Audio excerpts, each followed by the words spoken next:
o Deus justo chamado democracia.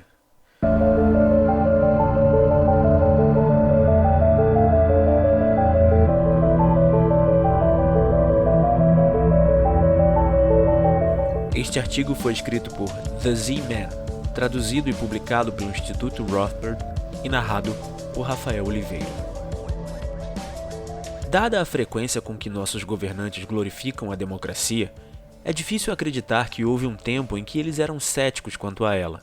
Há não muito tempo, ambos os lados do consenso político viam a democracia como algo a ser evitado, em vez de algo a ser adorado. Os Estados Unidos era uma república, não uma democracia, embora tivesse alguns elementos democráticos.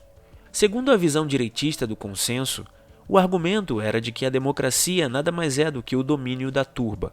Maus elementos podem usar diferenças faccionais para colocar um grupo contra o outro para criar maiorias artificiais que sirvam aos interesses de poucos. Isso coloca os instintos básicos da multidão acima dos melhores interesses da sociedade. A genialidade dos pais fundadores dos Estados Unidos, segundo o espectro da direita do consenso, estava em limitar esse impulso. No espectro da esquerda, o argumento foi um pouco mais sutil. A democracia era uma coisa boa em teoria, mas as eleições levavam ao pensamento de curto prazo.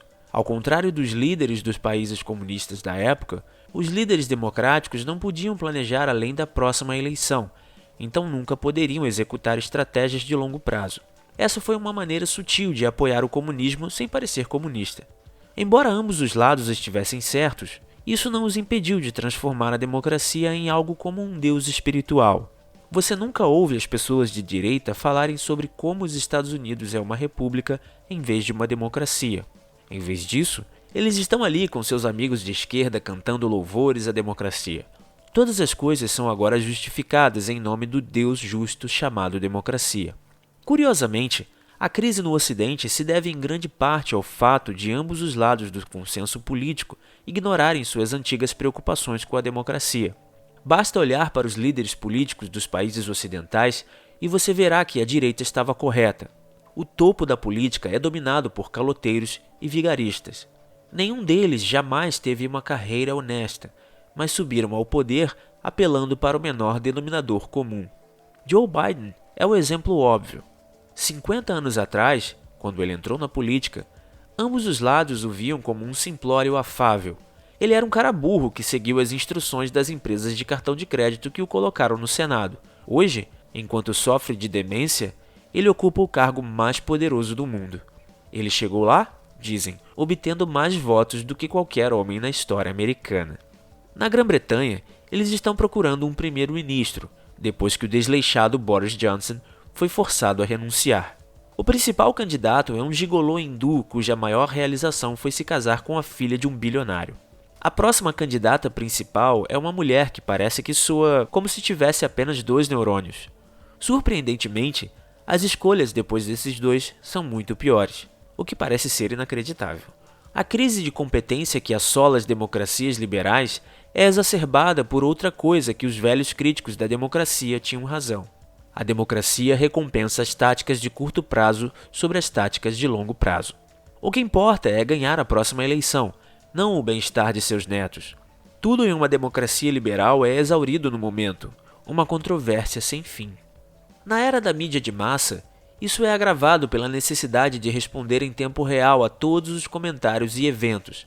Mesmo que um político queira ter uma visão de longo prazo, ele não tem tempo para isso, pois é obrigado a responder a cada nova polêmica. Donald Trump, apesar de suas falhas, tentou ter uma visão de longo prazo em coisas como imigração e comércio. Em vez disso, ele passou seu tempo brigando com a mídia de massa sobre a polêmica do dia. As exceções ao pensamento de curto prazo nas democracias liberais são os vários fanáticos que assombram o sistema. Os adoradores de Gaia estão sempre procurando avançar sua agenda em cada crise. O culto neoconservador planeja a guerra final com a Rússia desde Alexandre III. O sucesso a longo prazo desses cultos é o que pode quebrar a espinha do Ocidente coletivo, especialmente o Império Americano. A atual crise no Ocidente se deve, em grande parte, a uma mudança constante da estratégia de longo prazo para táticas de curto prazo.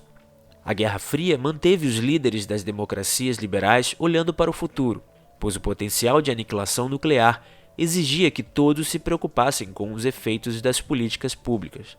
Uma vez que essa ameaça foi eliminada, toda a atenção mudou para o que é melhor agora. Foi isso que deu à política uma sensação de crise muito antes de haver uma crise genuína como a que temos hoje. Concentrando-se apenas no momento, o mundano assume a sensação do profundo e importante.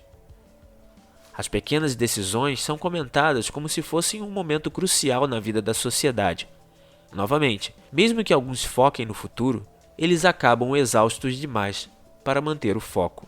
Essa falta de preparação é agravada pelo fato de a China e a Rússia estarem planejando esse momento há muito tempo. Elas foram capazes de evitar os ataques do Ocidente nessa guerra econômica porque estavam prontos para eles. Sua liderança não estava atolada em polêmicas e perseguindo a fama momentânea. Eles estavam pensando no futuro e na melhor forma de se preparar para ele. Talvez seja assim que a democracia liberal deve terminar, se tornando cada vez mais focada no curto prazo, com a exclusão total do longo prazo. Enquanto isso, vai à procura de inimigos momentâneos, apenas para encontrar alguns que pensam a longo prazo. As democracias liberais agora parecem uma grande fera se debatendo, enquanto os caçadores lenta e metodicamente cravam suas lanças nela, evitando suas tentativas desesperadas de se defender. O link para este artigo está na descrição. Obrigado.